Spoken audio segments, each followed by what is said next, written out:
ਗੱਲਬਾਤ ਦਾ ਸਿਲਸਿਲਾ ਮਿੰਟੂ ਜੀ ਆਪਾਂ ਸ਼ੁਰੂ ਕਰਦੇ ਹਾਂ। ਤੇ ਕਹਿੰਦੇ ਤੀਜੇ ਗੇੜ ਦੇ ਜਿਹੜੀਆਂ ਚੋਣਾਂ ਦੇ ਨਾਲ ਹੀ ਕਹਿੰਦੇ ਦੇਸ਼ ਅੰਦਰ ਅੱਧ ਤੋਂ ਵੱਧ ਚੋਣ ਮੁਕੰਮਲ ਹੋ ਗਈ। ਹਾਂ ਬਿਲਕੁਲ, ਅੱਧ ਤੋਂ ਵੱਧ ਚੋਣ ਜਿਹੜੀ ਆ ਉਹ ਪੂਰੀ ਹੋ ਗਈ, ਕਿਉਂਕਿ ਅੱਜ ਫੇਜ਼ 3 ਦੇ ਵਿੱਚ 116 ਸੀਟਾਂ ਦਾ ਇਲੈਕਸ਼ਨ ਹੋਇਆ, ਯਾਨੀ 116 ਸੀਟਾਂ ਦੀ ਵੋਟਿੰਗ ਹੋਈ ਆ। ਤੇ ਪਹਿਲੇ ਫੇਜ਼ ਦੇ ਵਿੱਚ 91 ਸੀ, ਦੂਜੇ ਫੇਜ਼ ਦੇ ਵਿੱਚ 95, ਤੀਜੇ ਫੇਜ਼ ਦੇ ਵਿੱਚ 116 ਆ ਗਈਆਂ। ਤਾਂ ਕਹਿਣ ਦਾ ਭਾਵ ਇਹ ਹੋਆ ਕਿ 56% ਸੀਟਾਂ ਲਈ ਵੋਟਿੰਗ ਜਿਹੜੀ ਆ ਮੁਕੰਮਲ ਹੋ ਗਈ ਹੈ। ਤਾਂ ਤੁਸੀਂ ਆਪੇ ਅੰਦਾਜ਼ਾ ਲਾ ਲਓ ਕਿ ਅੱਧ ਤੋਂ ਵੱਧ ਚੋਣਾਂ ਜਿਹੜੀਆਂ ਉਹ ਨੇਪਰੇ ਚੜ ਗਈਆਂ। ਹੁਣ ਬਾਕੀ ਜਿਹੜੇ ਬਚੇ 4 ਫੇਜ਼ ਹੈ, ਜਿਨ੍ਹਾਂ ਦੇ ਵਿੱਚੋਂ ਅੰਤਲਾ ਫੇਜ਼, ਅੰਤਲਾ ਗੇੜ ਹੈ ਜਿਹੜਾ, ਉਹਦੇ 'ਚ ਪੰਜਾਬ ਵੀ ਆਉਣਾ। ਤਾਂ ਬਚੀਆਂ 44% ਸੀਟਾਂ ਜਿਹੜੀਆਂ ਉਹ ਇਹਨਾਂ 4 ਫੇਜ਼ ਦੇ ਵਿੱਚ ਕਵਰ ਹੋ ਜਾਣਗੀਆਂ। ਸੋ ਦੇਖਦੇ ਹਾਂ ਕਿ ਨਤੀਜੇ ਕੀ ਨਿਕਲਦੇ ਆ। ਪਰ ਅੱਜ ਦੀ ਚੋਣ ਵੀ ਦਿਲਚਸਪ ਰਹੀ ਹਮੇਸ਼ਾ ਦੇ ਵਾਂਗ। ਉਹ ਤੁਹਾਨੂੰ ਦੱਸੇ ਕਿ ਜਮਾਂਦਰੂ ਰੋਗ ਆ EVM ਨੂੰ, ਉਹ ਵਿਵਾਦਾਂ ਵਾਲਾ, ਤਾਂ ਉਹ ਦਿਨ ਭਰ ਚੱਲਦਾ ਰਿਹਾ। ਰਾਮਪੁਰ ਜਿੱਥੋਂ ਕਿ ਜੈਪ੍ਰਦਾ ਤੇ ਆਜਮ ਖਾਨ ਪਿੰਡਦੇ ਪਏ ਆ, ਤਾਂ ਉੱਥੋਂ ਖਬਰ ਇਹ ਆਈ ਕਿ 300 ਦੇ ਕਰੀਬ EVM ਮਸ਼ੀਨਾਂ ਖਰਾਬ ਹੋ ਗਈਆਂ। 300 ਦੇ ਕਰੀਬ, ਇੱਕ ਬਹੁਤ ਵੱਡਾ ਫਿਗਰ ਹੈ। ਔਰ ਕਹਿ ਤੇ ਲੋਕ ਇਹ ਰਹੇ ਸੀਗੇ ਕਿ ਜਿਹੜੇ ਉੱਥੋਂ ਦੇ ਚੋਣ ਕਰਮਚਾਰੀ ਸੀਗੇ ਉਹ ਟ੍ਰੇਨਡ ਨਹੀਂ ਸੀ ਇੰਨੇ। ਹਾਲਾਂਕਿ ਜਿਹੜਾ ਉਹਨਾਂ ਦਾ ਇੰਚਾਰਜ ਸੀ ਉਹ ਕਹਿੰਦਾ ਕਿ ਨਹੀਂ ਜੀ ਸਭ ਕੁਛ ਠੀਕ ਹੈ, ਸਭ ਅੱਛਾ ਹੈ, ਐਵੇਂ ਲੋਕ ਮਰੀ ਜਾਂਦੇ ਅੱਠ। ਪਰ 300 EVM ਖਰਾਬ ਹੋਣ ਦੀ ਉੱਥੋਂ ਖਬਰ ਆ। ਇੱਥੋਂ ਤੱਕ ਕਿ ਅਖਿਲੇਸ਼ ਯਾਦਵ ਨੇ ਬਹੁਤ ਕਰਾਰਾ ਹਮਲਾ ਕੀਤਾ। ਉਹ ਕਹਿੰਦਾ ਕਿ ਜੇ ਡਿਜੀਟਲ ਇੰਡੀਆ 'ਚ ਇਹ ਹਾਲ ਆ, ਇਹ ਲੋਕਤੰਤਰ ਕਿੱਦਾਂ ਸਿਹਤਮੰਦ ਰਹੂਗਾ, ਕਿਉਂਕਿ EVM ਦੀ ਸਿਹਤ ਜਿਹੜੀ ਆ ਉਹ ਵਿਗੜੀ ਪਈ ਆ। ਤਾਂ ਇਸੇ ਤਰ੍ਹਾਂ ਹੀ ਉੱਤਰ ਪ੍ਰਦੇਸ਼ ਦੇ ਮੁਰਾਦਾਬਾਦ ਦੇ ਵਿੱਚ ਭਾਰਤੀ ਜਨਤਾ ਪਾਰਟੀ ਦੇ ਕਾਰਕੁਨਾਂ ਨੇ ਇੱਕ ਇਲੈਕਸ਼ਨ ਅਧਿਕਾਰੀ ਨੂੰ ਕੁੱਟ ਸੁੱਟਿਆ। ਹਾਲਾਂਕਿ ਇਹ ਤੇ ਕਹਿੰਦੇ ਆ ਜੀ ਜਿਹੜਾ ਇਲੈਕਸ਼ਨ ਅਧਿਕਾਰੀ ਸੀਗਾ ਉਹ ਅਪੀਲ ਕਰਦਾ ਪਿਆ ਸੀਗਾ ਕਿ ਸਮਾਜਵਾਦੀਆਂ ਨੂੰ ਵੋਟ ਪਾਓ, ਤੇ ਜਦੋਂ ਅਸੀਂ ਰੋਕਿਆ ਤੇ ਸਾਡੇ ਨਾਲ ਪੁੱਠਾ ਸਿੱਧਾ ਬੋਲਿਆ, ਫਿਰ ਅਸੀਂ ਟਾਲਿਆ। ਪਰ ਹਕੀਕਤ ਦੱਸ ਤੇ ਇਹ ਆ ਕਿ ਇਹ ਕਿਤੇ ਫਰਜ਼ੀ ਵੋਟਿੰਗ ਕਰਵਾਉਣਾ ਚਾਹੁੰਦੇ ਸੀਗੇ, ਉਹਨੇ ਰੋਕਿਆ ਤੇ ਇਹਨਾਂ ਨੇ ਝੰਮ ਕੱਟਿਆ। ਤਾਂ ਇਹ ਤੋਂ ਅੱਗੇ ਬੰਗਾਲ ਦੇ ਵਿੱਚ ਵੀ ਹਾਲਾਂਕਿ ਉੱਥੇ ਵੋਟਿੰਗ ਬੜੀ ਜ਼ਬਰਦਸਤ ਹੋਈ ਆ, ਲਗਭਗ 79%, ਪਰ ਉੱਥੇ ਬਹੁਤ ਵੱਡੇ ਪੱਧਰ ਤੇ ਹਿੰਸਾ ਦੀਆਂ ਘਟਨਾਵਾਂ ਜਿਹੜੀਆਂ ਵਾਪਰੀਆਂ, ਬੰਬਿੰਗ ਵੀ ਹੋਈ 1-2 ਥਾਵਾਂ ਤੇ, ਔਰ ਇਸ ਤੋਂ ਇਲਾਵਾ ਇੱਕ ਬੰਦਾ ਜਿਹੜਾ ਮਰਿਆ ਵੀ ਆ। ਤਾਂ ਉੱਥੇ ਲਗਾਤਾਰ ਇਸ ਤਰ੍ਹਾਂ ਦੀਆਂ ਜਿਹੜੀਆਂ ਹਿੰਸਕ ਘਟਨਾਵਾਂ ਹੁੰਦੀਆਂ ਨੇ ਤੇ ਇਹਨਾਂ ਵੋਟਾਂ ਦੇ ਵਿੱਚ ਵੀ ਹੋ ਰਹੀਆਂ। ਇਹ ਤੋਂ ਇਲਾਵਾ ਕੇਰਲ ਦੇ ਵਿੱਚ ਕਨੂਰ ਹੈ, ਉੱਥੇ ਲੋਕ ਸਭਾ ਹਲਕੇ ਲਈ ਜਿਹੜੀ ਵੋਟਿੰਗ ਹੋਣ ਡਈ ਸੀ, ਉਦੋਂ ਉਸ ਸਮੇਂ ਇੱਕ ਬੂਥ ਦੇ ਵਿੱਚ ਭਗਦੜ ਮਚ ਗਈ ਜਦੋਂ VVPAT ਮਸ਼ੀਨ ਦੇ ਵਿੱਚੋਂ ਨਿਕਲ ਆਇਆ। ਤਾਂ ਇੱਕ ਐਸਾ ਵੀ ਹਾਦਸਾ ਦਰਪੇਸ਼ ਆਇਆ ਜਿਹਨੇ ਲੋਕਾਂ ਦੇ ਕੰਨ ਫੇਰ ਖੜੇ ਕਰ ਦਿੱਤੇ, ਕਿਉਂਕਿ ਗੋਆ ਦੇ ਵਿੱਚ ਜਦੋਂ ਮੌਕ ਡਰਿਲ ਹੋਈ, ਮੌਕ ਡਰਿਲ ਤੋਂ ਭਾਵ ਹੁੰਦਾ ਵੋਟਿੰਗ ਕਰਦੇ ਇੱਕ ਵਾਰੀ, ਯਾਨੀ ਜਦੋਂ ਬੂਥ ਦੇ ਵਿੱਚ ਮਸ਼ੀਨ ਲਿਆਉਂਦੇ ਆ ਤਾਂ ਪਹਿਲਾਂ ਇੱਕ ਕਰਦੇ ਆ ਥੋੜਾ ਜਿਹਾ ਉਹਦਾ ਅਧਿਐਨ ਕਿ ਸਾਫ਼ ਚੱਲੂਗੀ, ਸੁਥਰੀ ਚੱਲੂਗੀ ਜਾਂ ਮੈਲੀ ਹੋ ਕੇ ਚੱਲੂਗੀ EVM। ਪਰ ਜਦੋਂ ਚੈੱਕ ਕੀਤੀ ਗਈ EVM ਤਾਂ ਦੱਸਦੇ ਆ ਕਿ 666 ਯਾਨੀ ਇੰਨੇ ਬਟਨ ਦੱਬੇ ਗਏ ਸੀਗੇ ਪਾਰਟੀਆਂ ਨੂੰ। ਤਾਂ ਉਹਦੇ ਵਿੱਚ ਭਾਰਤੀ ਜਨਤਾ ਪਾਰਟੀ ਨੂੰ 6 ਵਾਰੀ ਬਟਨ ਨੱਪਣ ਤੇ 17 ਵੋਟਾਂ ਨਿਕਲਾਈ। ਇਹ ਪਤਾ ਨਹੀਂ ਹੁਣ ਕੀ ਫੰਡਾ ਸੀ। ਤੇ ਲੋਕ ਕਹਿੰਦੇ ਕਿ VVPAT ਦੇ ਵਿੱਚੋਂ ਸਾਪ ਨਿਕਲ ਰਿਹਾ ਤੇ EVM ਦੇ ਵਿੱਚੋਂ ਪਾਪ ਨਿਕਲ ਰਿਹਾ। ਸਾਰੀਆਂ ਚੀਜ਼ਾਂ ਜਿਹੜੀਆਂ ਉਹ ਨਾਲੋਂ ਨਾਲ ਚੱਲਦੀਆਂ ਪਈਆਂ। ਸੋ ਦਿਨ ਭਰ ਇਹ ਖਬਰਾਂ ਛਾਈਆਂ ਰਹੀਆਂ ਮੀਡੀਆ ਦੇ ਵਿੱਚ। ਹੁਣ ਇੰਡੀਆ ਦੇ ਵਿੱਚ ਸਭ ਤੋਂ ਵੱਡੀ ਖਬਰ ਇਸ ਵੇਲੇ ਦੀ ਇਹ ਆ ਕਿ ਅੱਜ ਨਰਿੰਦਰ ਮੋਦੀ ਨੇ ਵੋਟ ਕਾਸਟ ਕੀਤੀ ਸੀਗੀ, ਤੇ ਜਦੋਂ ਵੋਟ ਕਰਕੇ ਆਇਆ ਤੇ ਉਦੋਂ ਇੱਕ ਕਾਫਲੇ ਦੇ ਰੂਪ ਦੇ ਵਿੱਚ ਆਇਆ, ਜਿਹੜਾ ਕਿ ਉਹਦਾ ਅੰਦਾਜ਼ ਆ ਵੋਟ ਪਾਉਣ ਤੋਂ ਬਾਅਦ ਉਹਨੇ ਇੱਕ ਤਰ੍ਹਾਂ ਨਾਲ ਰੋਡ ਸ਼ੋਅ ਕੀਤਾ। ਉਹਦੀ ਸ਼ਿਕਾਇਤ ਹੋਈ ਇਲੈਕਸ਼ਨ ਕਮਿਸ਼ਨ ਦੇ ਕੋਲ, ਔਰ ਇਲੈਕਸ਼ਨ ਕਮਿਸ਼ਨ ਇੰਨਾ ਫਰਤੀਲਾ ਵਗਿਆ ਇਸ ਮਾਮਲੇ ਦੇ ਵਿੱਚ ਕਿ ਉਹਨੇ ਕੁਝ ਘੰਟਿਆਂ ਦੇ ਅੰਦਰ ਅੰਦਰ ਹੀ ਕਲੀਨ ਚਿੱਟ ਦੇ ਦਿੱਤੀ ਹੈ ਨਰਿੰਦਰ ਮੋਦੀ ਨੂੰ, ਜਦਕਿ ਉਹਦਾ ਰੋਡ ਸ਼ੋਅ ਪੂਰੇ ਸੰਸਾਰ ਨੇ ਵੇਖਿਆ। ਬਿਲਕੁਲ ਜੀ, ਇਹ ਤਾਂ ਪਿਛਲੀ ਵਾਰੀ ਵੀ ਇੱਦਾਂ ਸੀ, ਇਸ ਵਾਰੀ ਵੀ ਇੱਦਾਂ ਆ। ਇਹ ਤਾਂ ਪਿੰਜਰੇ ਦੇ ਤੋਤੇ ਤੋਂ ਵੀ ਬੁਰਾ ਹਾਲ ਆ ਇਹਨਾਂ ਦੇ ਇਲੈਕਸ਼ਨ ਕਮਿਸ਼ਨ ਦਾ। ਅਗਲੀ ਜਿਹੜੀ ਗੱਲ ਕਰਦੇ ਹਾਂ, ਸੁਪਰੀਮ ਕੋਰਟ ਨੇ ਰਾਹੁਲ ਨੂੰ ਪੁੱਛਿਆ ਵੀ ਇਹ ਚੌਕੀਦਾਰ ਹੈ ਕੌਣ ਆ, ਤੇ ਸੁਪਰੀਮ ਕੋਰਟ ਵੀ ਲੱਗਦਾ ਟਵਿੱਟਰ ਦੇਖਦੀ ਨਹੀਂ। ਦੇਖੋ ਹੁਣ ਉੱਥੇ ਫਿਰ ਕਈ ਵਾਰ ਚਸਕਾ ਲੈਣ ਵਾਲੀ ਵੀ ਗੱਲ ਹੋ ਜਾਂਦੀ ਆ। ਵੈਸੇ ਸੁਪਰੀਮ ਕੋਰਟ ਦੇ ਵਿੱਚ ਰਾਹੁਲ ਗਾਂਧੀ ਬੁਰੀ ਤਰ੍ਹਾਂ ਘਿਰ ਗਿਆ, ਕਿਉਂਕਿ ਕੱਲ ਇਹਨਾਂ ਨੇ ਆਪਣੀ ਸਫਾਈ ਪੇਸ਼ ਕੀਤੀ ਸੀ ਕਿ ਆਖਿਆ ਸੀਗਾ ਕਿ ਦੇਖੋ ਜੀ ਮੈਂ ਨਾ ਉਤੇਜਨਾ ਬਸ ਕਹਿ ਬੈਠਾ, ਇਹ ਕਹਿਣ ਦਾ ਇਰਾਦਾ ਨਹੀਂ ਸੀ। ਅਸਲ ਚ ਕਹਾਣੀ ਕੀ ਆ ਕਿ ਚੌਕੀਦਾਰ ਚੋਰ ਇਹ ਤੇ ਕੰਮ ਚੱਲੀ ਜਾਂਦਾ। 10 ਅਪ੍ਰੈਲ ਨੂੰ ਜਦੋਂ ਸੁਪਰੀਮ ਕੋਰਟ ਨੇ ਰਾਫੇਲ ਦੇ ਮਾਮਲੇ 'ਚ ਦੁਬਾਰਾ ਸੁਣਵਾਈ ਕਰਨ ਲਈ ਅਰਜ਼ੀ ਪ੍ਰਵਾਨ ਕਰ ਲਈ ਸੀ, ਤਾਂ ਉਸ ਸਮੇਂ ਰਾਹੁਲ ਗਾਂਧੀ ਨੇ ਕਿਹਾ ਸੀਗਾ ਕਿ ਹੁਣ ਤੇ ਸੁਪਰੀਮ ਕੋਰਟ ਨੇ ਵੀ ਮੰਨ ਲਿਆ ਕਿ ਚੌਕੀਦਾਰੀ 'ਚ ਹੋ ਰਿਹਾ, ਸੁਪਰੀਮ ਕੋਰਟ ਨੇ ਵੀ ਮੋਹਰ ਲਾ ਦਿੱਤੀ ਹੈ। ਤਾਂ ਸੁਪਰੀਮ ਕੋਰਟ ਦੇ ਵਿੱਚ ਇਹ ਮਾਮਲਾ ਚਲੇ ਗਿਆ ਕਿ ਤੁਸੀਂ ਕਦੋਂ ਆਖਿਆ ਕਿ ਚੌਕੀਦਾਰ 'ਚ ਹੋ ਰਿਹਾ। ਤਾਂ ਇੱਥੇ ਰਾਹੁਲ ਗਾਂਧੀ ਬੁਰੀ ਤਰ੍ਹਾਂ ਫਸ ਗਿਆ, ਕਿਉਂਕਿ ਸੁਪਰੀਮ ਕੋਰਟ ਨੇ ਕਿਤੇ ਵੀ ਨਹੀਂ ਆਖਿਆ ਕਿ ਚੌਕੀਦਾਰ 'ਚ ਹੋ ਰਿਹਾ। ਤਾਂ ਅੱਜ ਫਿਰ ਸੁਣਵਾਈ ਹੋਈ, ਕਿਉਂਕਿ ਇਹਨਾਂ ਨੇ ਲਿਖ ਕੇ ਦੇ ਦਿੱਤਾ, ਕਹਿੰਦੇ ਜੀ ਉਤੇਜਨਾ ਬਸ ਅਸੀਂ ਕਹਿ ਬੈਠੇ, ਸਾਨੂੰ ਇਸ ਗੱਲ ਲਈ ਖੇਦ ਆ, ਅਸੀਂ ਇਸ ਗੱਲ ਲਈ ਕਿਤੇ ਨਾ ਕਿਤੇ ਖੇਦ ਦਾ ਪ੍ਰਗਟਾਵਾ ਕਰਦੇ ਹਾਂ। ਪਰ ਉਹ ਜਿਹੜੀ ਮਾਫੀ ਹੈ ਉਹਦੇ ਤੋਂ ਸੰਤੁਸ਼ਟ ਨਹੀਂ ਹੈ ਸੁਪਰੀਮ ਕੋਰਟ। ਤੇ ਸੁਪਰੀਮ ਕੋਰਟ ਨੇ ਹੁਣ ਇਹਨਾਂ ਨੂੰ ਪੁੱਛਿਆ ਕਿ ਦੱਸੋ ਕਿ ਚੌਕੀਦਾਰ ਕੌਣ ਆ, ਕਿਉਂਕਿ ਜਿਹੜੇ ਮੀਨਾਕਸ਼ੀ ਲੇਖੀ ਦੇ ਵਕੀਲ ਹੈ, ਮੀਨਾਕਸ਼ੀ ਲੇਖੀ ਬੇਸਿਕਲੀ ਖੁਦ ਵਕੀਲ ਆ, ਪਰ ਉਹ ਭਾਰਤੀ ਜਨਤਾ ਪਾਰਟੀ ਦੀ ਆਗੂ ਵੀ ਆ। ਤਾਂ ਉਹਨਾਂ ਦੇ ਜਿਹੜੇ ਵਕੀਲ ਹੈ ਮੁਕੁਲ ਰੋਹਤਗੀ, ਉਹਨਾਂ ਨੇ ਕਿਹਾ ਕਿ ਇਹਨਾਂ ਨੂੰ ਪੁੱਛੋ ਦੇ ਸਹੀ, ਇਹ ਦੇਸ਼ ਭਰ ਦੇ ਵਿੱਚ ਪੀਐਮ ਮੋਦੀ ਨੂੰ ਗਾਲਾਂ ਕੱਢਦੇ।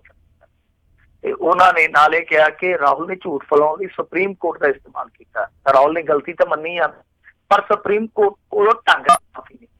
ਤੇ ਇਹਨਾਂ ਦੇ ਵਕੀਲ ਨੇ ਆਖਿਆ, ਅਭਿਸ਼ੇਕ ਮਨੂ ਸਿੰਧਵੀ ਨੇ, ਉਹ ਕਹਿੰਦਾ ਜੀ ਕਿ ਸਾਨੂੰ ਰਸਮੀ ਨੋਟ ਨਹੀਂ ਮਿਲਿਆ, ਮਤਲਬ ਕਿ ਮਾਫੀ ਦੇ ਮਾਮਲੇ ਦੇ ਵਿੱਚ। ਤੇ ਨਾਲ ਇਹ ਅਪੀਲ ਕੀਤੀ ਕਿ ਕੋਰਟ ਇਹ ਮਾਮਲਾ ਬੰਦ ਕਰ ਦੇ। ਕੋਰਟ ਨੇ ਕਿਹਾ ਕਿ ਅੱਛਾ ਤੁਹਾਨੂੰ ਰਸਮੀ ਨੋਟਿਸ ਨਹੀਂ ਮਿਲਿਆ, ਚੱਕੋ।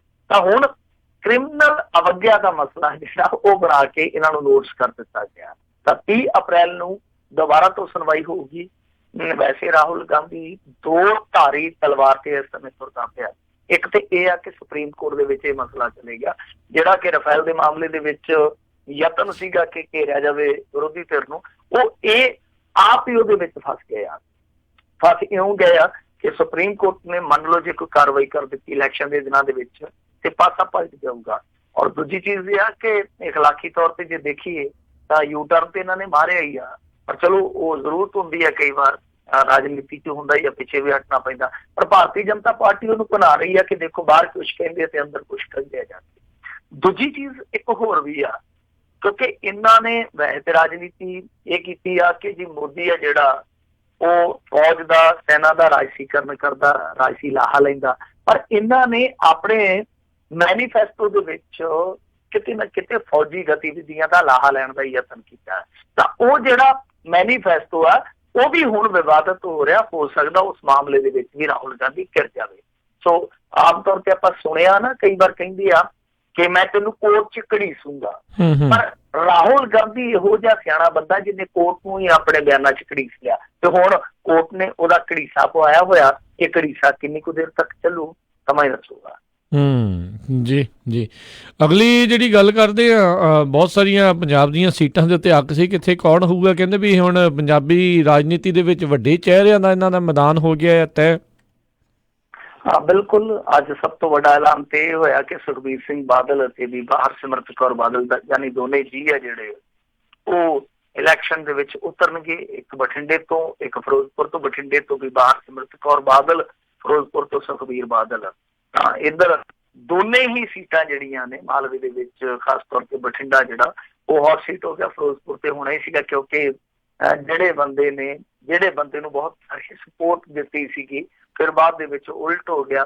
ਤਾਂ ਉਹਨਾਂ ਦੋਨਾਂ ਦੇ ਵਿੱਚ ਭੇੜ ਹੋਊਗਾ, ਯਾਨੀ ਸ਼ੇਰ ਸਿੰਘ ਘਬਾਇਆ ਤੇ ਸੁਖਬੀਰ ਸਿੰਘ ਬਾਦਲ, ਕਿਸੇ ਸਮੇਂ ਦੇ ਅੰਗੀ ਸੰਗੀ, ਕਿਸੇ ਸਮੇਂ ਦੇ ਸਾਥੀ, ਇੱਕ ਦੂਜੇ ਦੇ ਅੱਜ ਇੱਕ ਦੂਜੇ ਦੇ ਰਕੀਬ ਆ, ਇੱਕ ਦੂਜੇ ਦੇ ਸ਼ਰੀਕ ਆ। ਤਾਂ ਇਹਨਾਂ ਦੀ ਟੱਕਰ ਹੈ ਜਿਹੜੀ ਉਹ ਦੇਖੀ ਜਾਊਗੀ, ਕਿਉਂਕਿ ਇੱਕ ਉਹ ਬੰਦਾ ਵਾ ਜਿਹੜਾ ਭੱਠੇ ਤੇ ਮਨੀਮੀ ਕਰਦਾ ਰਾਜਨੀਤੀ 'ਚ ਆਇਆ, 2 ਵਾਰੀ MLA ਬਣਿਆ, 2 ਵਾਰੀ MP ਬਣ ਗਿਆ।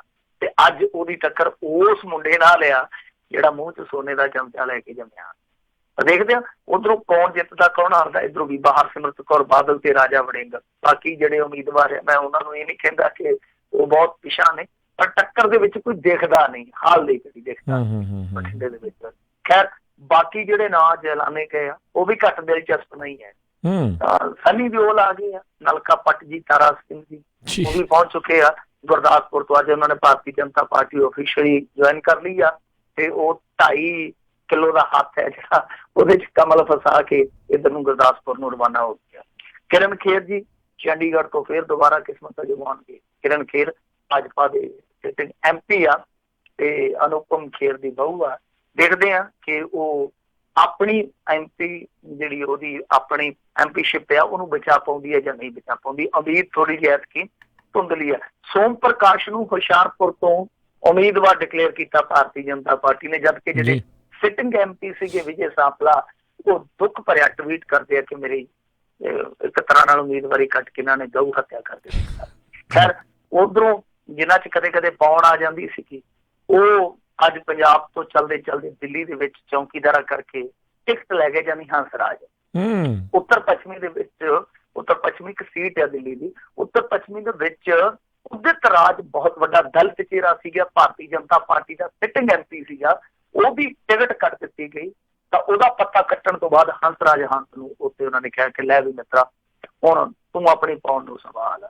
ਤਾਂ ਇਹ ਕੁਛ ਵੱਡੇ ਚਿਹਰੇ ਆ ਜਿਹੜੇ ਉਹ ਅੱਜ ਐਲਾਨੇ ਗਏ ਆ। ਹੁਣ ਮਾਮਲਾ ਜਿਹੜਾ ਭਖ ਗਿਆ ਤਾਂ ਭਖੇ ਮਾਹੌਲ ਦੇ ਵਿੱਚ ਦੇਖੋ ਕਿਹੜਾ ਕਿਹਨੂੰ ਹਰਾਉਂਦਾ, ਕਿਹੜਾ ਕਿਹਨੂੰ ਸੇਕ ਪਹੁੰਚਾਉਂਦਾ। ਪਰ ਇਸ ਸਮੇਂ ਇੱਕ ਤਰ੍ਹਾਂ ਨਾਲ ਕਹਿ ਲਈਏ ਕਿ ਪੰਜਾਬ ਦੇ ਵਿੱਚ ਹੁਣ ਜਿਹੜਾ ਇਲੈਕਸ਼ਨ, ਕਿਉਂਕਿ ਥੋੜਾ ਜਿਹਾ ਪਛੜ ਕੇ ਇਲੈਕਸ਼ਨ ਸੀ, ਹੁਣ ਇਲੈਕਸ਼ਨ ਪੂਰਾ ਮੱਗ ਗਿਆ। ਜੀ ਜੀ ਬਿਲਕੁਲ। ਜਿਹੜੇ ਅਕਾਲੀਆਂ ਨੇ ਵੀ ਵੇਟ ਕੀਤੀ ਹੈ ਕਾਂਗਰਸੀਆਂ ਦੇ ਉਮੀਦਵਾਰ ਐਲਾਨਣ ਤੋਂ ਬਾਅਦ ਦੇ ਵਿੱਚ ਹੀ ਉਹਨਾਂ ਨੇ ਆਪਣੀਆਂ ਨਾਮਜ਼ਦਗੀਆਂ ਜਾਂ ਆਪਣੇ ਜਿਹੜੇ ਆ ਉਹ ਐਲਾਨ ਕੀਤੇ ਨੇ। ਸੋ ਸੰਨੀ ਦਿਓਲ ਬਾਰੇ ਇੱਕ ਬੜੀ ਦਿਲਚਸਪ ਜਾਣਕਾਰੀ ਇਸ ਟਾਈਮ ਘੁੰਮ ਰਹੀ ਆ ਜਿਹੜੀ ਮਿੰਟੂ ਜੀ, ਵੀ ਕਹਿੰਦੇ ਵੀ ਉਹਨਾਂ ਦਾ ਦਾਦਾ ਇੱਕ ਟਾਈਮ ਦੇ ਉੱਤੇ ਸਿੱਖ ਧਰਮ ਨੂੰ ਤਿਆਗ ਕੇ ਹਿੰਦੂ ਬਣ ਗਿਆ ਸੀ ਜਦੋਂ ਆਰਿਆ ਸਮਾਜ ਦੀ ਲਹਿਰ ਚੱਲ ਰਹੀ ਸੀ। ਕਹਿੰਦੇ ਖਾਸ ਕਰਕੇ ਉਦੋਂ ਗੱਲ ਸਾਹਮਣੇ ਆਈ ਆ ਹੁਣ ਵੀ ਜਦੋਂ ਕਈ ਲੋਕਾਂ ਨੇ ਬੜਾ ਇਤਰਾਜ਼ ਜਤਾਇਆ ਵੀ ਸੰਨੀ ਦਿਓਲ ਭਾਜਪਾ ਦੇ ਵਿੱਚ ਕਿਉਂ ਗਿਆ ਕਿਉਂ ਆ, ਪਰ ਇਹਨਾਂ ਦਾ ਪਿਓ ਤੇ ਇਹਨਾਂ ਦੀ ਮਾਂ ਵੀ ਜਿਹੜੀ ਭਾਜਪਾ ਵੱਲੋਂ ਜਿਹੜੀ ਰਹਿ ਚੁੱਕੀ ਆ। ਜੀ ਜੀ ਨਹੀਂ ਇਹ ਤੇ ਧਰਮਿੰਦਰ ਨੇ ਤੇ ਜਦੋਂ ਸੈਕੰਡ ਮੈਰਿਜ ਕਰਵਾਈ ਆ ਉਹ ਤੇ ਮੁਸਲਿਮ ਵੀ ਬਣ ਗਿਆ ਸੀਗਾ। ਤੇ ਕਮਾਲ ਦੀ ਗੱਲ ਤੇ ਇਹ ਕਿ ਜਦੋਂ ਬੀਕਾਨੇਰ ਤੋਂ ਇਲੈਕਸ਼ਨ ਲੜਿਆ ਸੀਗਾ ਇਹਦਾ ਜਿਹੜਾ ਨਿਕਾਹਨਾਮਾ ਸੀਗਾ ਉਹ ਕੋਰਟ ਕਚਹਿਰੀਆਂ ਤੱਕ ਪਹੁੰਚ ਗਿਆ ਸੀਗਾ, ਕਿਉਂਕਿ ਇਹਨੇ ਇਸਲਾਮ ਧਰਮਾਂ ਲਈ ਛੱਡਿਆ ਨਹੀਂ ਸੀਗਾ। ਉਹ ਤਾਂ ਰੌਲਾ ਪੈ ਗਿਆ ਸੀਗਾ ਇਹ ਭਾਰਤੀ ਜਨਤਾ ਪਾਰਟੀ ਵੱਲੋਂ ਲੜ ਰਿਹਾ, ਇਹ ਹੈ ਕੌਣ ਅਸਲ ਦੇ ਵਿੱਚ ਹਰਸਿਮਰਤ ਸਿੰਘ। ਤਾਂ ਉਦੋਂ ਬਹੁਤ ਜ਼ਿਆਦਾ ਰੌਲਾ ਪਿਆ ਸੀਗਾ। ਬੀਕਾਨੇਰ ਦੇ ਵਿੱਚੋਂ MP ਬਣ ਗਿਆ, ਮੁੜ ਕੇ ਇਹ ਲੱਭਾ ਹੀ ਨਹੀਂ ਗਾ ਧਰਮਿੰਦਰ। ਅੱਜ ਤੱਕ ਲੱਭਦੇ ਫਿਰਦੇ ਆ ਕਿ ਧਰਮਜੀ ਦਾ ਮੂੰਹ ਤੇ ਦਿਖਾ ਦਿਓ। ਹੀਮਾ ਮਾਲਿਨੀ ਇਹਨਾਂ ਦੇ ਵੱਲੋਂ ਅੱਗੇ ਆ ਤਾਂ ਕਹਿੰਦੀ ਕਸਰ ਤਾਂ ਕੋਈ ਹੈ ਹੀ ਨਹੀਂ ਸੀਗੀ। ਪਰਿਵਾਰਕ ਬੈਕਗਰਾਉਂਡ ਜੋ ਮਰਜ਼ੀ ਹੋਵੇ, ਪਰ ਧਰਮਿੰਦਰ ਨੇ ਦੂਸਰੀ ਮੈਰਿਜ ਕਰਾਉਣ ਲਈ ਜਿਸ ਤਰੀਕੇ ਨਾਲ ਧਰਮ ਦਾ ਸਹਾਰਾ ਲਿਆ, ਉਸ ਤੋਂ ਬਾਅਦ ਹੀਮਾ ਮਾਲਿਨੀ ਨੇ ਧਰਮਿੰਦਰ ਨੇ ਜਿਸ ਤਰੀਕੇ ਨਾਲ ਸੰਘ ਦੀ ਬਗਲਗਿਰੀ ਕੀਤੀ, ਉਹ ਤਾਂ ਚੀਜ਼ਾਂ ਤੇ ਬਿਲਕੁਲ ਸਪਸ਼ਟ ਸੀਗੀਆਂ। ਔਰ ਸੰਨੀ ਦਿਓਲ ਦੀ ਜਿਹੜੀ ਫੋਟੋ ਆਈ ਸੀ ਅਮਿਤ ਸ਼ਾਹ ਨਾਲ, ਆਪਾਂ ਵਿਚਾਰੀ ਵੀ ਸੀਗੀ ਉਹ ਗੱਲ ਕਿ ਤਿਆਰੀ ਆ ਕਿਤੇ ਨਾ ਕਿਤੇ ਸੰਨੀ ਦਿਓਲ ਦਾ ਅਫੀਸ਼ੀਅਲੀ ਐਲਾਨ ਹੋ ਜਾਊਗਾ ਕਿ ਹਾਂ ਜੀ ਭਾਰਤੀ ਜਨਤਾ ਪਾਰਟੀ ਚ ਆ ਗਿਆ।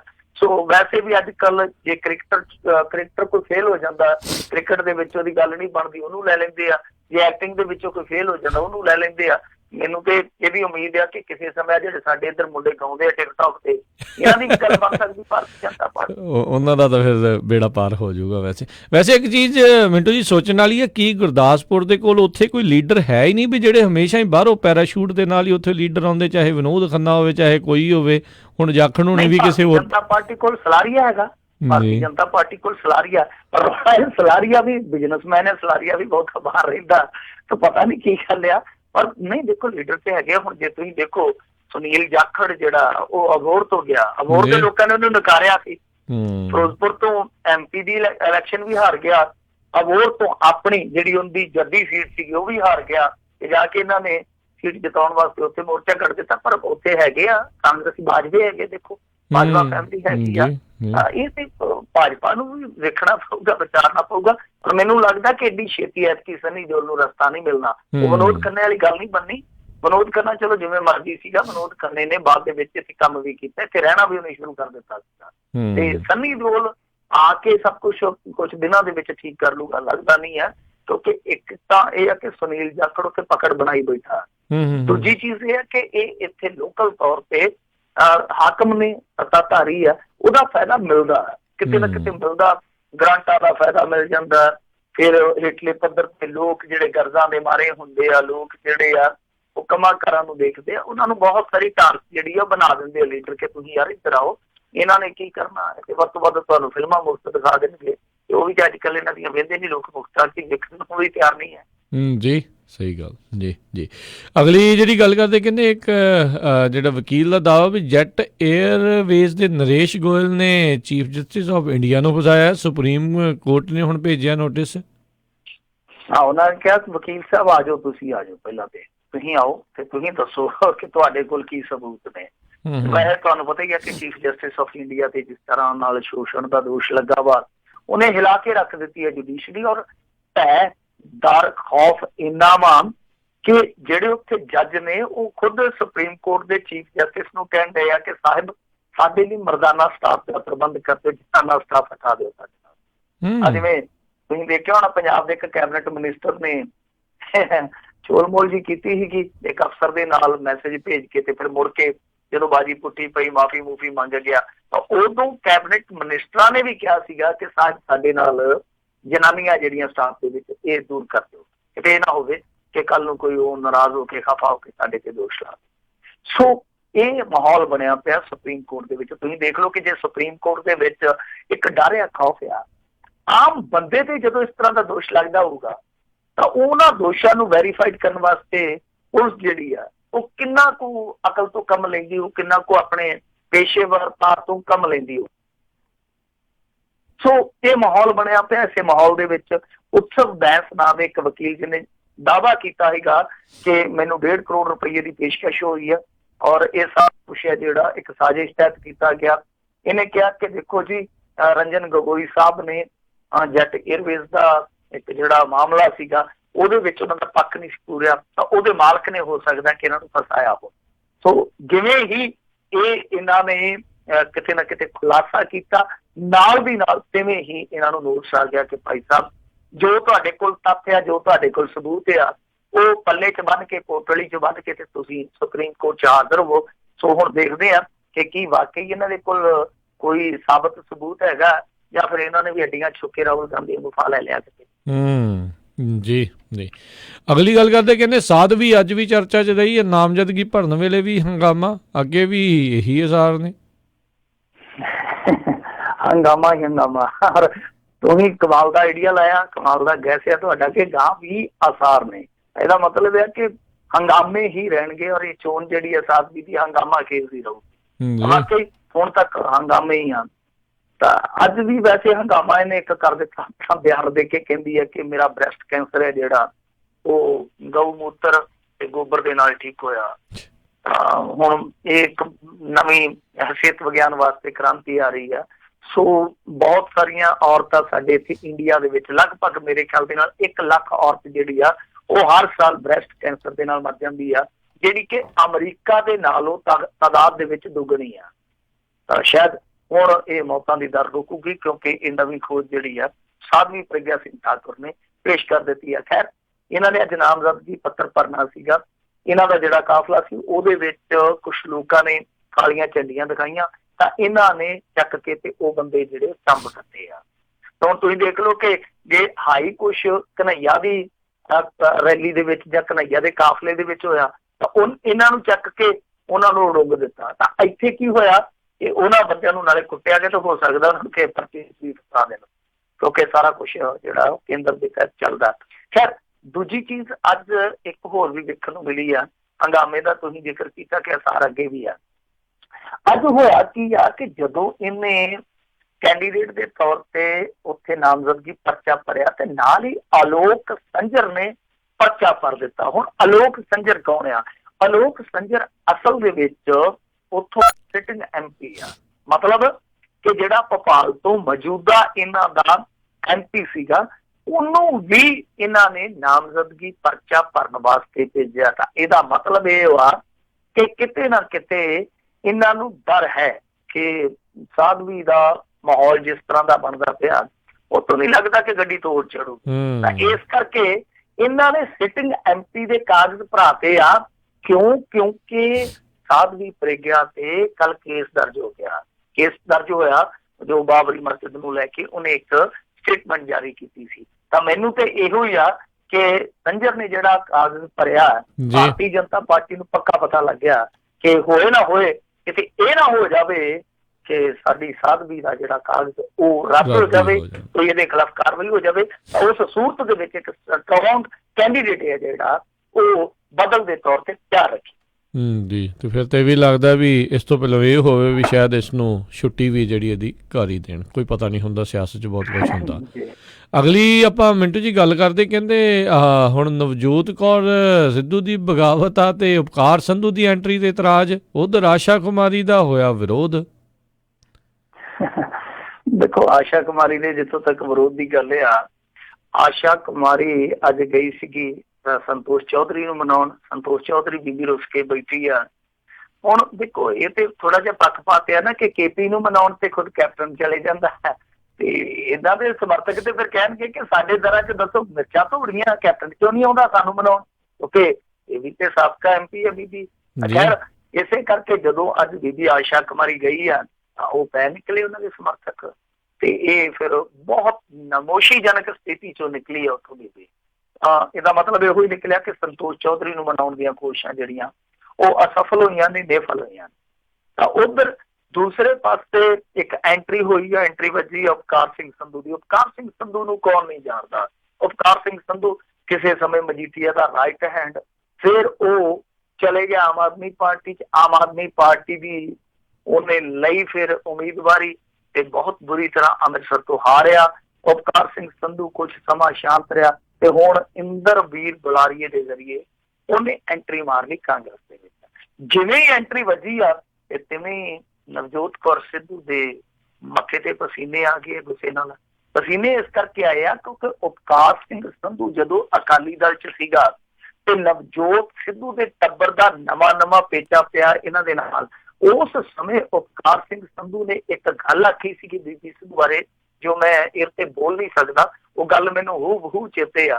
ਸ਼ਾਇਦ ਬੀਬੀ ਸਿੱਧੂ ਨੂੰ ਉਹ ਗੱਲ ਨਹੀਂ ਭੁੱਲੀ। ਜੋ ਸ਼ਬਦ ਇਸਤੇਮਾਲ ਕੀਤਾ ਸੀ ਉਹਨੂੰ ਆਪਾਂ ਅਪਸ਼ਬਦ ਕਹਿ ਸਕਦੇ ਹਾਂ, ਜਿਹੜਾ ਕਿ ਮਰਿਆਦਕ ਸ਼ਬਦ ਨਹੀਂ ਹੈ ਜੋ ਬੋਲਿਆ ਸੀਗਾ। ਤਾਂ ਇਹਨੇ ਇੱਕ ਜਾਨਵਰ ਦੇ ਨਾਲ ਤੁਲਨਾ ਕੀਤੀ ਸੀ ਬੀਬੀ ਦੀ। ਤਾਂ ਉਹ ਚੀਜ਼ ਸ਼ਾਇਦ ਨਵਜੋਤ ਕੌਰ ਸਿੱਧੂ ਦੇ ਸੀਨੇ 'ਚ ਆ। ਤਾਂ ਹੀ ਉਹਨੇ ਕਿਹਾ ਕਿ ਇਹਨੇ ਮਜੀਠੀਆ ਦੇ ਸ਼ਹਿਰ ਤੇ ਕਾਂਗਰਸੀਆਂ ਤੇ ਝੂਠੇ ਦਰਜ ਜਿਹੜੇ ਮਾਮਲੇ ਕਰਵਾਏ ਆ, ਮੈਂ ਉਹਨਾਂ ਨੂੰ ਲੈ ਕੇ ਇਹਨੂੰ ਕਦੇ ਮਾਫ਼ ਨਹੀਂ ਕਰੂੰਗੀ। ਤੇ ਨਾਲੇ ਉਹਨਾਂ ਨੇ ਕਿਹਾ ਕਿ ਵਿਕਰਮ ਮਜੀਠੀਆ ਨੂੰ ਚੋਣ ਲੜਨੀ ਚਾਹੀਦੀ ਸੀਗੀ। ਤਾਂ ਇਹ ਮਾਮਲਾ ਜਿਹੜਾ ਉਹ ਕਿਤੇ ਨਾ ਕਿਤੇ ਲੱਗਦਾ ਇਹੋ ਆ ਕਿ ਸਿਆਸੀ ਰੰਜਿਸ਼ ਦਾ ਹੀ ਆ। ਤੇ ਬੀਬੀ ਨੇ ਕਿਹਾ ਕਿ ਇਹ ਉਪਕਾਰ ਸਿੰਘ ਸੰਧੂ ਦੀ ਜਿਹੜੀ ਐਂਟਰੀ ਹੋਈ ਆ, ਮੈਂ ਇਹਨੂੰ ਆਪਣੇ ਹਲਕੇ 'ਚ ਨਹੀਂ ਵੜ ਦੇਵਾਂ। ਤਾਂ ਇਹ ਹਾਲ ਬਣਿਆ ਪਿਆ। ਕਾਂਗਰਸੀਆਂ ਦਾ ਜਿਹੜਾ ਵਿਰੋਧ ਆ ਉਹ ਇੱਥੋਂ ਤੱਕ ਪਹੁੰਚਿਆ ਪਿਆ। ਫਿਰੋਜ਼ਪੁਰ ਦੇ ਵਿੱਚ ਵੀ ਇਹਨਾਂ ਨੇ ਸ਼ੇਰ ਸਿੰਘ ਘਬਾਇਆ ਨੂੰ ਘਬਰਾਇਆ ਬਣਾਇਆ ਪਿਆ, ਕਿਉਂਕਿ ਰਾਣਾ ਸੋਢੀ ਸਿੱਧੇ ਤੌਰ ਤੇ ਵਿਰੋਧ ਦੇ ਵਿੱਚ ਉਤਰ ਆਇਆ। ਉਹਨੇ ਆਪਣੇ ਫਾਰਮ ਹਾਊਸ ਤੇ ਮੀਟਿੰਗ ਕੀਤੀ, ਆਪਣੇ ਬੰਦਿਆਂ ਨੂੰ ਸੱਦਿਆ, ਐਲਾਨ ਕਰ ਦਿੱਤਾ। ਉਹਨੇ ਆਖਿਆ ਅਸੀਂ ਰਾਹੁਲ ਗਾਂਧੀ ਕੋਲ ਜਾਵਾਂਗੇ ਕਿਉਂਕਿ ਟਿਕਟ ਗਲਤ ਚਲੀ। ਤਾਂ ਹਾਲਾਂਕਿ ਕਾਂਗਰਸ ਦੀ ਉਮੀਦ ਹੈ ਕਿ ਬੜੀ ਉਜਵਲ ਆ, ਬਹੁਤ ਸਾਰੀਆਂ ਸੀਟਾਂ ਇੱਥੋਂ ਲਿਜਾ ਸਕਦੇ ਆ, ਪਰ ਜਿਹੜੀ ਆ ਵਿਰੋਧ ਦੀ ਮਾਰ ਪੈਣ ਲਈ ਆ, ਇਹ ਜੇ ਤੇ ਇਹਨਾਂ ਨੇ ਠੱਲ ਲਈ, ਇੱਥੋਂ ਹੀ ਇਹਨਾਂ ਨੇ ਮੋੜਾ ਪਾ ਲਿਆ ਤਾਂ ਠੀਕ ਆ। ਆਉਣ ਵਾਲੇ ਸਮੇਂ ਦੇ ਵਿੱਚ ਨਹੀਂ ਤੇ ਉਹਨਾਂ ਸੀਟਾਂ ਤੇ ਨੁਕਸਾਨ ਕਰ ਸਕਦੀ ਹੈ ਬਗਾਵਤ, ਜਿਨ੍ਹਾਂ ਸੀਟਾਂ ਤੇ ਟੱਕਰ ਜਿਹੜੀ ਆ ਬੜੀ ਕਲੋਜ਼ਲੀ ਹੋਊ। ਜੀ ਅਗਲੀ ਗੱਲ ਕਰੀਏ, ਕਹਿੰਦੇ ਉਮਰਾ ਨੰਗਲ ਦੀ ਕਥਿਤ ਅਗਵਾਈ 'ਚ ਹੋਏ ਝੂਠੇ ਪੁਲਿਸ ਮੁਕਾਬਲੇ ਦੀ ਜਾਂਚ ਲਈ ਸਿੱਟ ਬਣਾਈ। ਦੇਖੋ, ਇਹ ਉਹੀ ਮਾਮਲਾ ਆ ਜਿਹਦੇ ਵਿੱਚ ਕਿਹਾ ਗਿਆ ਸੀਗਾ ਕਿ ਗੁਰਨਾਮ ਸਿੰਘ ਬੰਡਾਲਾ ਉਰਫ ਸਾਕਾ ਨੀਲਾ ਤਾਰਾ ਨੂੰ ਮਾਰਿਆ ਗਿਆ। ਬਾਅਦ ਦੇ ਵਿੱਚ ਪਤਾ ਲੱਗਿਆ ਸੀਗਾ ਕਿ ਉਹ ਅਸਲ ਦੇ ਵਿੱਚ ਗੁਰਨਾਮ ਸਿੰਘ ਬੰਡਾਲਾ ਨਹੀਂ ਸੀ ਮਾਰਿਆ ਪੁਲਿਸ ਨੇ। ਇਹਨਾਂ ਨੇ ਚੱਕ ਕੇ ਕਾਲਾ ਅਫਗਾਨੇ ਦਾ ਪਿੰਡ, ਜਿਹੜਾ ਸੁਣਿਆ ਹੀ ਆਪਾਂ ਹਰੇਕ ਨੇ ਗੁਰਦਾਸਪੁਰ ਜ਼ਿਲ੍ਹੇ ਦੇ ਵਿੱਚ ਆ, ਕਿ ਕਾਲੇ ਅਫਗਾਨੇ ਪਿੰਡ ਤੋਂ ਇੱਕ ਨੌਜਵਾਨ ਚੁੱਕਿਆ ਸੀ ਸੁਖਪਾਲ ਸਿੰਘ, ਉਹਨੂੰ ਮਾਰਿਆ ਸੀ। ਤੇ ਬਾਅਦ ਦੇ ਵਿੱਚ ਉਹਦੇ ਨਾਮ ਤੇ ਨਾਮ ਸ਼ਨਾਮ ਵੀ ਲੈ ਗਏ, ਤਰੱਕੀਆਂ ਵੀ ਲੈ ਗਏ। ਉਹ ਮਾਮਲਾ ਹਾਈ ਕੋਰਟ ਦੇ ਵਿੱਚ ਗਿਆ। ਹਾਈ ਕੋਰਟ ਨੇ ਇੱਕ ਤੇ ਬਹੁਤ ਫਟਕਾਰਾਂ ਪਾਈਆਂ ਪੰਜਾਬ ਪੁਲਿਸ ਨੂੰ, ਔਰ ਨਾਲ ਹੀ ਉਹਨਾਂ ਨੇ SIT ਦਾ ਗਠਨ ਕਰ ਦਿੱਤਾ ਕਿ ਇਸ ਮਾਮਲੇ ਦੇ ਵਿੱਚ DGP ਜਿਹੜੇ ਸਿਧਾਰਥ ਚਟੋਪਾਧਿਆਏ ਆ, ਫਿਰ ਨਾਲ ADGP ਹੈ ਜਿਹੜੀ ਬੀਬੀ ਗੁਰਪ੍ਰੀਤ ਕੌਰ ਦੇ, ਤੇ ਨਾਲ IGP ਜਿਹੜੇ ਹੈਗੇ ਆ ਬੀ ਚੰਦਰ ਸ਼ੇਖਰ, ਇਹ ਮੈਂਬਰ ਰੱਖ ਕੇ SIT ਦਾ ਗਠਨ ਕੀਤਾ ਕਿ ਜਾਂਚ ਪੜਤਾਲ ਕਰੂਗੇ। ਤਾਂ ਪਰਮਰਾਜ ਉਮਰਾ ਨੰਗਲ ਦੀਆਂ ਮੁਸੀਬਤਾਂ ਮੁਸ਼ਕਲਾਂ ਉਹਨਾਂ ਦੇ ਵਿੱਚ ਤੇ ਇਜ਼ਾਫਾ ਹੋਊਗਾ ਹੀ ਹੋਊਗਾ। ਪਰ ਰਾਜਕਰਮਜੀਤ ਸਿੰਘ ਜੀ, ਤੁਸੀਂ ਇੱਕ ਚੀਜ਼ ਨੋਟ ਕਰੋ ਕਿ ਇੰਨੇ ਸਾਲ ਬਾਅਦ ਲਗਭਗ 2.5 ਦਹਾਕੇ ਹੋ ਗਏ ਆ, ਕਿਉਂਕਿ ਮੋਟੇ ਤੌਰ ਤੇ ਆਪਾਂ ਇਹਨਾਂ ਕੇਸਾਂ ਨੂੰ ਸੁਣਦੇ ਹੀ ਆਏ ਆ। ਤਾਂ ਲਗਭਗ 2.5 ਦਹਾਕੇ ਹੋ ਗਏ ਆ। 2.5 ਦਹਾਕਿਆਂ ਬਾਅਦ SIT ਬੈਠਣ ਜਾ ਰਹੀ ਆ ਇੱਕ ਬੰਦਾ ਵਿਦੋਸ਼ਾ ਚੁੱਕ ਕੇ ਕਿਸੇ ਦੇ ਨਾਂ ਤੇ ਮਾਰ ਦਿੱਤਾ ਜਾਂਦਾ, ਨਾਮ ਲੈ ਲਏ ਜਾਂਦੇ ਆ, ਤਰਕੀਆਂ ਲੈ ਲਈਆਂ ਜਾਂਦੀਆਂ, ਬਹੁਤ ਸਾਰੀ ਸਰਵਿਸ ਭੋਗ ਲਈ ਜਾਂਦੀ ਆ ਉਹਨਾਂ ਅਫਸਰਾਂ ਦੇ ਖਿਲਾਫ। ਅੱਜ SIT ਦਾ ਗਠਨ ਹੁੰਦਾ ਹੈ, ਇਨਸਾਫ ਕਦੋਂ ਹੋਊਗਾ? ਕੋਈ ਤਰੀਕ ਨਹੀਂ ਮਿੱਥੀ ਜਾ ਸਕਦੀ। ਸਹੀ ਗੱਲ ਹੈ, ਬਹੁਤ ਹੀ ਬੁਰੇ ਹਾਲ ਆ। ਤਾਂ ਹੀ ਤਾਂ ਲੋਕਾਂ ਦਾ ਵਿਸ਼ਵਾਸ ਵੀ ਇਹਨਾਂ ਚੀਜ਼ਾਂ ਤੋਂ ਉੱਠਦਾ ਜਾਂਦਾ। ਅਗਲੀ ਆਪਾਂ ਮਿੰਟੂ ਜੀ ਗੱਲ ਕਰਦੇ, ਕਹਿੰਦੇ ਫੂਲਕਾ ਹੁਣਾਂ ਦੇ ਵੱਲੋਂ CM ਨੂੰ 84 ਸਿੱਖ ਕਤਲੇਆਮ ਦੇ ਉੱਤੇ ਬਹਿਸ ਦੀ ਚੁਣੌਤੀ। ਦੇਖੋ, ਇਹਨਾਂ ਨੇ ਜਿਹੜੀ ਚੁਣੌਤੀ ਦਿੱਤੀ ਹੈ, ਉਹਨਾਂ ਨੇ ਦਾਅਵਾ ਕੀਤਾ ਕਿ 1984 ਕਤਲੇਆਮ ਸਪਸ਼ਟ ਤੌਰ ਤੇ ਇੱਕ ਅੱਤਵਾਦੀ ਗਤੀਵਿਧੀ ਸੀਗੀ ਜਿਸ ਨੂੰ ਤਤਕਾਲੀ ਕਾਂਗਰਸ ਸਰਕਾਰ ਨੇ ਸਮਰਥਨ ਦਿੱਤਾ ਸੀਗਾ। ਤਾਂ ਇਹ ਇਹਨਾਂ ਦਾ ਮੰਨਣਾ ਹੈ। ਫੂਲਕਾ ਦਾ ਵੈਸੇ ਬਹੁਤ ਸਾਰੇ ਲੋਕਾਂ ਦਾ ਮੰਨਣਾ, ਵਿੱਚ ਸ਼ੱਕ ਵੀ ਕੀ ਹੈ, ਦੋ ਰਾਏ ਵੀ ਕੀ ਆ। ਜਦੋਂ ਕਿ ਘੱਟ ਗਿਣਤੀ ਦਾ ਕਾਂਡ ਹੁੰਦਾ ਉਹ ਅੱਤਵਾਦੀ ਗਤੀਵਿਧੀ ਹੈ, ਚਾਹੇ ਉਹ ਗੁਜਰਾਤ ਦੇ ਵਿੱਚ ਹੋਵੇ, ਚਾਹੇ ਸ੍ਰੀਲੰਕਾ ਦੇ ਵਿੱਚ ਹੋਵੇ, ਚਾਹੇ ਪਾਕਿਸਤਾਨ 'ਚ ਹੋਵੇ, ਚਾਹੇ ਇੰਡੀਆ 'ਚ ਹੋਵੇ। ਤਾਂ ਇਹਨਾਂ ਨੇ ਕਿਹਾ ਕਿ ਇਹ ਅੱਤਵਾਦੀ ਗਤੀਵਿਧੀ ਮੰਨਣ ਤੋਂ ਇਨਕਾਰ ਕਰਦੇ ਆ। ਇਹਨਾਂ ਨੇ ਕਿਹਾ ਕਿ ਮੁਲਜ਼ਮ ਸੱਜਣ ਕੁਮਾਰ, ਕਮਲਨਾਥ, ਜਗਦੀਸ਼ ਟਾਈਟਲਰ, HKL ਭਗਤ, ਇਹ ਸਾਰੇ ਕਾਂਗਰਸੀ ਆਗੂ ਸੀ ਜਿਹੜੇ ਅੱਤਵਾਦੀ ਸੀ। ਇਹਨਾਂ ਨੇ ਸਿੱਧੇ ਤੌਰ ਤੇ ਕਿਹਾ ਕਿ ਜੇ ਬਹਿਸ ਕਰਨੀ ਇਸ ਗੱਲ ਨੂੰ ਲੈ ਕੇ ਕਿ ਮਾਸਟਰਮਾਈਂਡ ਇਹਨਾਂ ਦਾ ਰਾਜੀਵ ਗਾਂਧੀ ਸੀਗਾ ਤੇ ਤੁਸੀਂ ਜਦੋਂ ਮਰਜ਼ੀ ਕਿਸੇ ਮੰਚ ਤੇ ਆ ਸਕਦੇ, ਤਾਂ ਮੇਰੇ ਖਿਆਲ ਦੇ ਨਾਲ ਬਹਿਸ ਹੋਣੀ ਚਾਹੀਦੀ ਆ, ਕਿਉਂਕਿ ਇਹਨਾਂ ਦੇ ਕੁਝ ਲੀਡਰਾਂ ਨੂੰ ਡਿਫੈਂਡ ਕਰਦੇ ਆਏ ਆ ਕੈਪਟਨ ਸਾਹਿਬ। ਤਾਂ ਇੱਕ ਇਹੋ ਜਿਹਾ ਮੰਚ ਸਜਾ ਲੈਣਾ ਚਾਹੀਦਾ ਜਿਹਦੇ ਵਿੱਚ ਖੁੱਲੀ ਡਿਸਕਸ਼ਨ ਹੋਵੇ, ਸਾਡੇ ਵਰਗਿਆਂ ਨੂੰ ਵੀ ਪਤਾ ਲੱਗੇ ਕਿ ਸੱਚਾ ਕੌਣ ਹੈ, ਝੂਠਾ ਕੌਣ ਆ। ਖੈਰ, ਕਾਂਗਰਸ ਨੇ ਤੁਹਾਨੂੰ ਪਤਾ ਹੀ ਹੈ ਜੋ ਕਰਤੂਤਾਂ ਕੀਤੀਆਂ। ਇਹਦਾ ਇੱਕ ਹੁਣ ਉਦਾਹਰਨ ਦੇ ਤੌਰ ਤੇ ਨਮੂਨਾ ਆਪਣੇ ਸਾਹਮਣੇ ਵੀ ਆ ਕਿ ਇਹਨਾਂ ਨੇ ਇੱਕ ਐਸੇ ਬੰਦੇ ਨੂੰ ਟਿਕਟ ਦਿੱਤੀ ਆ ਜਿਹਦਾ ਭਰਾ ਇਸ ਸਮੇਂ ਕਤਲੇਆਮ ਦੇ ਦੋਸ਼ ਦੇ ਵਿੱਚ ਜੇਲ੍ਹ ਭੁਗਤਦਾ ਪਿਆ। ਤਾਂ ਇਹ ਇੱਕ ਕਹਿ ਲਈਏ ਕਿ ਲੂਣ ਪਾਉਣ ਵਾਲੀ ਇਹਨਾਂ ਦੀ ਗਤੀਵਿਧੀ ਹੈ। ਤੁਸੀਂ ਵਾਰ-ਵਾਰ ਉਹਨਾਂ ਦੇ ਪਰਿਵਾਰਾਂ ਨੂੰ ਜਾਂ ਉਹਨਾਂ ਲੋਕਾਂ ਨੂੰ ਟਿਕਟਾਂ ਨਾਲ ਨਵਾਜ਼ਦੇ ਹੋ ਜਿਨ੍ਹਾਂ ਦੇ ਹੱਥ ਸਿੱਖਾਂ ਦੇ ਖੂਨ ਨਾਲ ਲਿਬੜੇ ਆ, ਤਾਂ ਫਿਰ ਇਹਦਾ ਮਤਲਬ ਕੀ ਆ? ਫਿਰ ਤੁਸੀਂ ਕਿਵੇਂ ਭੱਜ ਸਕਦੇ ਹੋ ਕਿ ਨਹੀਂ ਜੀ ਇਹਦੇ 'ਚ ਕਾਂਗਰਸ ਸ਼ਾਮਲ ਨਹੀਂ ਸੀ, ਜਾਂ ਕਾਂਗਰਸੀ ਆਗੂ ਸ਼ਾਮਲ ਨਹੀਂ ਸੀਗੇ, ਜਾਂ ਇਹ ਇਸ ਤਰ੍ਹਾਂ ਦੀ ਇੱਕ ਗਤੀਵਿਧੀ ਨਹੀਂ ਸੀ ਜਿਹਨੂੰ ਆਪਾਂ ਅੱਤਵਾਦੀ ਗਤੀਵਿਧੀ ਕਹਿੰਦੇ ਹਾਂ। ਤਾਂ ਇਹ ਚੀਜ਼ਾਂ ਤੁਸੀਂ ਆਪ ਹੀ ਸ਼ੱਕ ਦੇ ਦਾਇਰੇ 'ਚ ਲਿਆਉਂਦੇ, ਰੱਦ 'ਚ ਲੈ ਕੇ ਆਉਂਦੇ। ਖੈਰ, ਦੇਖਦੇ ਹਾਂ ਅੱਗੋਂ ਹੁਣ ਕੈਪਟਨ ਅਮਰਿੰਦਰ ਸਿੰਘ ਦਾ ਕੀ ਪ੍ਰਤੀਕਰਮ ਆਉਂਦਾ ਵਾ। ਜੀ ਤੇ ਮਿੰਟੂ ਜੀ, ਬਹੁਤ ਬਹੁਤ ਤੁਹਾਡਾ ਧੰਨਵਾਦ, ਤੁਸੀਂ ਸਾਡੇ ਨਾਲ ਜੁੜੇ, ਇਹਨਾਂ ਖਬਰਾਂ ਬਾਰੇ ਜਾਣਕਾਰੀ ਦਿੱਤੀਆਂ। ਅਗਲੀ ਵਾਰ ਤੱਕ ਲਈ ਬੜੀ ਮਿਹਰਬਾਨੀ। ਪਿਆਰ ਭਰੀ ਸਤਿ ਸ਼੍ਰੀ ਅਕਾਲ ਜੀ। ਸਤਿ ਸ਼੍ਰੀ ਅਕਾਲ ਜੀ। ਸਰੋਤਿਓ, ਇੱਥੇ ਖਬਰਾਂ ਦੀ ਸਮਾਪਤੀ ਹੈ। ਮਿਲਾਂਗੇ ਅਗਲੀ ਵਾਰ, ਉਦੋਂ ਤੱਕ ਲਈ ਮੇਰੇ ਵੱਲੋਂ ਵੀ ਪਿਆਰ ਭਰੀ ਸਤਿ ਸ਼੍ਰੀ ਅਕਾਲ ਜੀ। ਉਹਦੇ ਵਾਸਤੇ ਜੋ ਹੱਸਦੇ ਖੇਲਦੇ ਰਹੋ, ਸੁਣਦੇ ਰਹੋ ਪੰਜਾਬੀ ਰੇਡੀਓ USA।